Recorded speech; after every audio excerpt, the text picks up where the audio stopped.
test pour l'intro. J'ai envie de lire. Je me sens pas bien.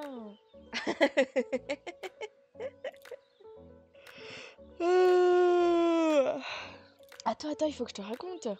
Non mais je suis pas sûre. Non, c'est vrai? Attends, il faut que je te raconte le dernier bouquin que j'ai lu. Oui! C'est bon, je suis bien en place dans tes oreilles? J'ai envie de te raconter des trucs. Aloha, bienvenue dans cette chronique. J'espère que tu vas bien. Pour ma part, grosse patate. Et aujourd'hui, je suis très contente de pouvoir te parler d'un livre qui m'a étonnamment surprise, bien qu'il soit difficile à lire. Je vais tout te dire. Laisse-moi te présenter le tome 1, L'élu, de la saga La magie du destin par Maritza Jaillet. Merci beaucoup à cet auteur pour sa confiance lors de ses services presse. Et place maintenant à mon retour de lecture. La magie du destin est un roman qui ne laisse pas vraiment beaucoup de place aux descriptions. Il y en a un tout petit peu, mais ça m'a un petit peu déstabilisée au début parce que j'ai l'habitude qu'il y ait beaucoup de descriptions et que c'est quelque chose qui, moi, m'emporte toujours. Et là, on était vraiment dans le feu de l'action très vite, très souvent, donc ça m'a déstabilisée, mais ce n'était pas pour autant déplaisant. Mais que raconte ce roman ? Ce roman, c'est l'histoire d'une jeune femme, et plus précisément une jeune sorcière. Et c'est même l'histoire de toute une vie, avant même sa conception, la façon dont elle a été conçue, sa venue au monde, ainsi que le reste de sa vie très chamboulée par la magie, d'ailleurs. Entre autres choses, hein. D'un point de vue espace-temps, on se situe sur le territoire français, sous le règne historique du roi Louis XIII. Là encore, c'est un petit cadre historique réaliste qu'on connaît de l'histoire française, etc. Moi qui n'aime pas l'histoire, ça ne m'a pas gênée parce que c'était vraiment une toute petite part, une petite toile de fond. Voilà. Et du coup, ce n'était pas gênant, je trouvais que... Enfin, ce n'est pas un roman historique, quoi. C'est juste histoire de caser l'action et les personnages et ce qui se passe. Voilà. Et donc sous le règne de ce roi, il y a un territoire qui vit en secret du reste de tout le royaume et qui vit sa propre vie, qui vit avec ses propres lois et qui évolue à sa propre vitesse, que ce soit pour la technologie, que ce soit pour les façons de penser ou encore pour les modèles de réussite, les destinées, les alliances, les liaisons, etc. Il y a un élément qui est vraiment particulièrement frappant, dont l'auteur m'avait mis en garde en me confiant ce service presse, c'est la violence. Il faut dire que ça laisse place à des scènes qui nous paraissent vraiment choquantes de notre point de vue contemporain. Surtout parce que nous nous plaçons dans une société qui est ouverte et libertaire, enfin que vous soyez, voilà, nous sommes libres et nous naissons libres et égaux aux yeux de la loi, enfin je sais plus c'est quoi le terme exact mais vous avez l'idée. Sauf que là, dans cette société un petit peu recluse, là dans son coin, les femmes sont entièrement soumises. Pour pouvoir parler, il faut avoir l'autorisation d'un homme. Pour regarder son époux dans les yeux, il faut avoir l'autorisation de ce dernier. Pour lire, il faut également avoir l'autorisation de ce dernier. Enfin voilà, pour tout, absolument tout ou presque, il faut, enfin non pas tout ou presque, c'est vraiment tout pour tout. Les femmes doivent avoir l'autorisation d'un homme, d'un modèle masculin, que ce soit leur père ou quand une fois qu'elles sont mariées, à leur âge de mariage, elles sont très vite mariées et à partir de là, elles s'en réfèrent à leur époux. Et si une femme ose enfreindre la moindre petite règle, la seule chose qu'elle récolte, c'est la violence. Allant de gestes type une gifle ou ce genre de choses, jusqu'à la torture et en passant par des joyeusetés telles que le viol. Un joyeux programme, hein. Enfin c'est assez ironique ce que je dis évidemment. Donc à l'image de la politique qui est en place, qui est très complexe et surtout brutale, nous avons donc là un cadre très sympathique, c'est encore ironique ce que je dis, où nous voyons Maria. Nous découvrons Maria qui est une jeune femme qui espère devenir une femme parfaite aux yeux de son futur époux. En attendant, elle suit une éducation tout en ayant une forme d'approche de la magie de manière très discrète et très cachée parce qu'évidemment la magie est tout aussi mal vue que les femmes en fait. Et Maria, c'est la mère de la jeune Maria, jeune sorcière que nous allons suivre un peu plus tard et pour tout le reste du roman. Je te raconte pas ce qui lui arrive parce que ça serait du spoil, mais toujours est-il qu'elle met au monde donc sa petite fille qui portera donc son même prénom.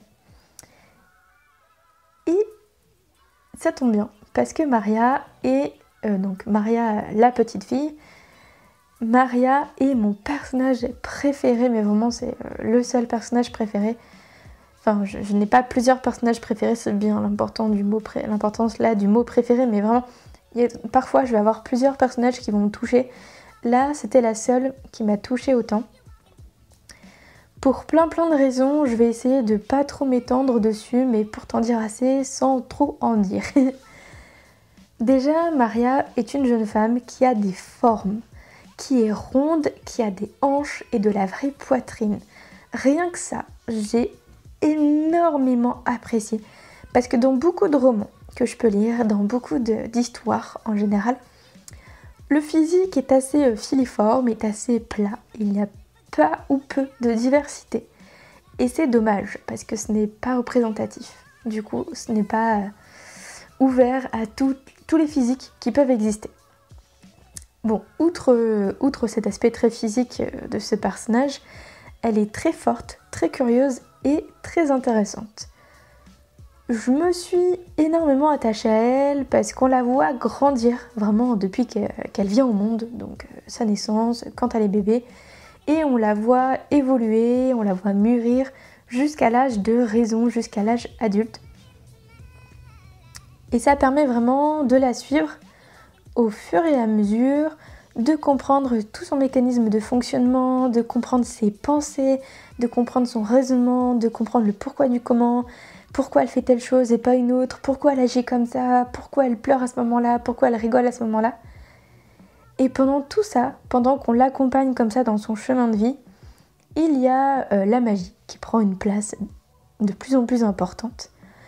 Et on voit également qu'il y a des forces un peu secrètes ou moins secrètes qui œuvrent dans l'ombre pour la pousser ou la détourner de son destin. Parce que oui, elle a un grand destin, c'est pour ça que ça s'appelle la magie du destin. Et c'est d'ailleurs pour ça que le titre du livre prend tout son sens. Donc voilà, bon, Maria, je l'aime beaucoup. Les autres personnages sont aussi très chouettes. Il y a Anna qui est comme une figure maternelle pour elle, adoptive.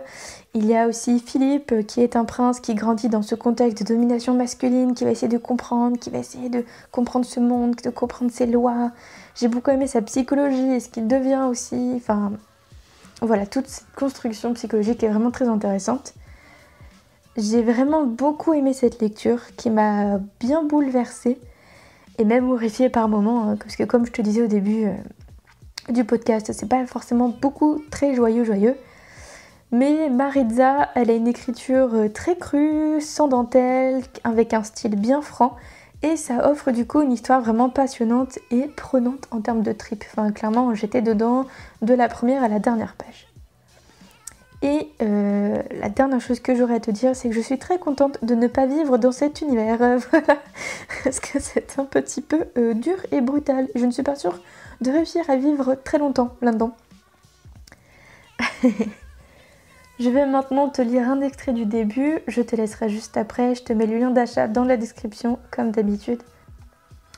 Et cette fois-ci, je ne te dis pas à la semaine prochaine parce que je me prends quelques temps de vacances de podcast. Alors je ne serai pas du tout aux vacances, au contraire, je vais vraiment avoir un travail saisonnier qui va me demander beaucoup de temps et d'énergie et donc j'aurai très peu de temps à moi de libre et ce très peu de temps, je vais l'accorder pour mon projet de road trip auto-édition qui va se passer au mois d'août. Si tu suis sur mes réseaux sociaux un peu l'histoire, tu peux voir l'évolution du projet. Je te fais plein de poutous et je te dis rendez-vous en septembre 2020. Salut!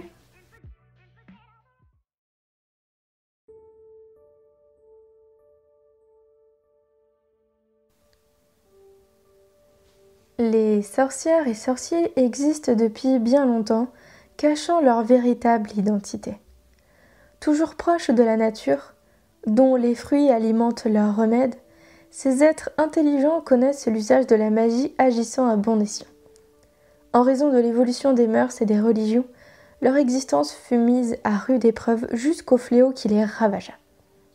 L'élimination de ces impurs, des femmes pour la plupart, a entraîné la mort de nombreux innocents. Rumeurs, dénonciations, emprisonnements, viols. Connaître la nature était vite assimilé à la sorcellerie. Comprendre la vie, la mort, les effets d'une plante ou tout simplement adorer plusieurs dieux valait le bûcher ou les nombreuses épreuves d'ordalie dont l'innocent ne revenait jamais. Bannis par le monothéisme occidental et les traditions, ces modestes guérisseuses, parfois voyantes, subirent les pires supplices dans des périodes sombres de l'histoire. Pour chasser, torturer, tuer, les religions diffusèrent des idéaux et ordonnèrent la subordination des femmes, méprisées tout particulièrement. Imaginons que les sorcières étaient sorties des enfers, nées de la patte de Satan, leur unique rédemption était la mort, brûlées vives afin de purifier leurs âmes. De la fin du XVe siècle à l'apogée de la chasse aux sorcières au XVIIe siècle, les procès se multiplièrent, totalement partiaux, et l'Église était loin d'avoir une posture charitable. Pour qu'une femme ne soit pas inquiétée, mieux valait pour elle qu'elle soit mariée, mère et qu'elle se taise.